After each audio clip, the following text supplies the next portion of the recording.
Zdravím. Poďme sa pozrieť na znamenie Panna a na mesiac január. V akých emóciách sa budete nachádzať a čo možno budete v tento mesiac riešiť?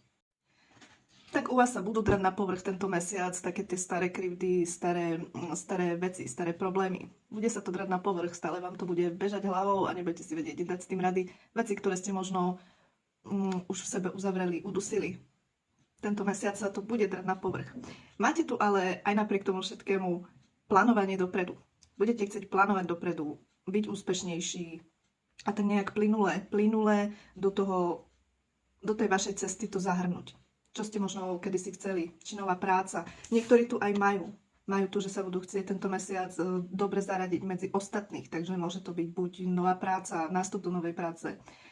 Budete sa snažiť splynúť s davom, ale bude vás akoby trápiť minulosť.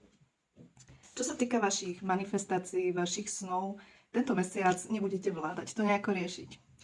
Máte tu kartu odpočinku, budete si chcieť odpočinúť od toho, poviete si, asi chcem toho pribeľa, teraz nevládzem to riešiť. Skrátka, nechám to tak, keď sa to stane, tak sa to stane, budem rada, ak sa to nestane, nevadí. Pozriem vám ešte anielskú kartičku. Čo tam anieli? Nebudete sa vedieť vyjadriť jasne. Máte tu kartu odpustenia, takže ako som vravela, tento mesiac bude o takých tých starých krivdách, kde nedošlo k odpusteniu.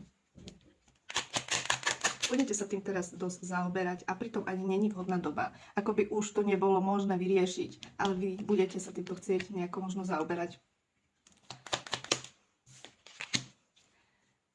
Máte počúvať svoju intuíciu a radšej pozerať dopredu. Necúvať, ale napredovať. Takže držím vám palce, budem vďačná za každý follow, za každý like. Ďakujem.